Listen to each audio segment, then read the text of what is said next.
का रे बाळा, किती दिवस स्वतःला असं अंधारामध्ये कोंडून घेणार आहेस तू? तुझ्या मनातल्या कोपऱ्यामध्ये दडलेली ती एक इच्छा जी पूर्ण व्हावी म्हणून तू रात्रंदिवस तळमळतोयस ती मला ठाऊक आहे. तुला वाटतंय ना की नाथा माझ्याकडे लक्ष देत नाहीत. तुला वाटतंय की तुझा प्रार्थना माझ्यापर्यंत पोहोचत नाहीये. वेळ्या तुझ्या डोळ्यातलं पाणी जमिनीवर पडल्या आधी मी माझ्या हातात देतो हे विसरला आहेस का तू? का आज हा व्हिडिओ तुझ्या समोर विनाकारण आलेला नाहीये? हा तुझा भ्रम नसून माझा तुला दिलेला शब्द आहे.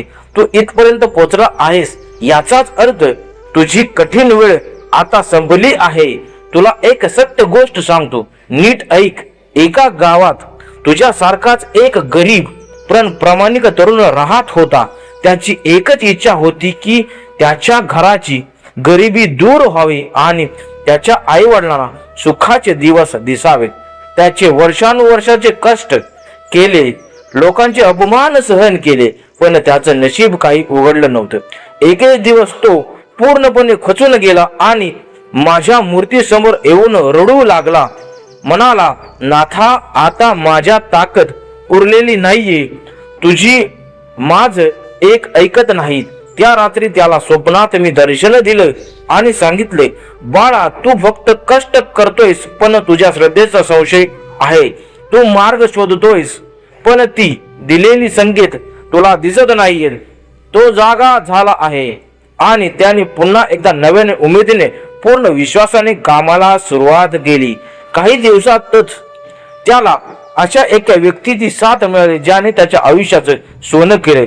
ज्या इच्छेसाठी तो वर्षानुवर्ष रडत होता ती इच्छा अवघ्या काही दिवसातच पूर्ण झाली. बाळा, ही गोष्ट तुझ्यासाठी सुद्धा एक धडा आहे. समुद्राला भरती येण्याआधी पाणी नेहमी मागे सरकत, तसंच तुझ्या आयुष्यात हे दुःख म्हणजे मोठ्या सुखाची चाहूल आहे. तुला जे हवं आहे ते तुला नक्की मिळेल, पण माझ्या वेळेनुसार. कारण मला तुझं हित तुझ्यापेक्षा जास्त कळतं. तू फक्त मागण्यात गुंतलेला आहेस, पण मी तुला देण्यासाठी योग्य वेळ शोधतो आहे. आता तो क्षण आला आहे. तुझ्या कष्टाचं फळ देण्याची वेळ आता जवळ आली आहे. ज्या इच्छेसाठी तू देवासमोर डोकं ठेवतोयस ती इच्छा आता पूर्ण होणार आहे. हा माझा तुला आशीर्वाद आहे. तुझ्या मार्गातले अडथळे मी स्वतः बाजूला केले आहेत. आता फक्त विश्वासाने पुढे चालायचं आहे. लोकांच्या बोलण्याकडे लक्ष देऊ नकोस, कारण लोक फक्त तुझं आज बघतात पण मी तुझं उद्या बघतो. आज रडणं थांबलं, चेहऱ्यावर हसू आण आणि पुन्हा एकदा कामाला लाग. तुझ्या घरची गरिबी, तुझ्या मनातली व्याधी आणि तुझ्या भविष्याची चिंता या क्षणापासून माझ्या स्वाधीन कर. तू फक्त माझा हात धरून ठेव. तुझी नौका पार लावण्याची जबाबदारी माझी असेल. तुला वाटतंय ना की मार्ग कुठून फुटणार? अरे, मी दगडातून पाणी काढण्याच आहे. तुझ्या आयुष्यात सुखाचे झरे निर्माण करणं माझ्यासाठी अवघड नाही.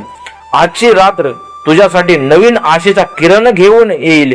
फक्त माझ्यावरचा विश्वास ढळू देऊ नकोस. बाळा, जर तुला तुझ्या नाथांवरती आणि माझ्या शब्दावरती अढळ विश्वास असेल तर कमेंट मध्ये ओम चैतन्य नवनाथाय नमः लिहून तुझ्या इच्छापूर्तीची प्रवासाची सुरुवात कर.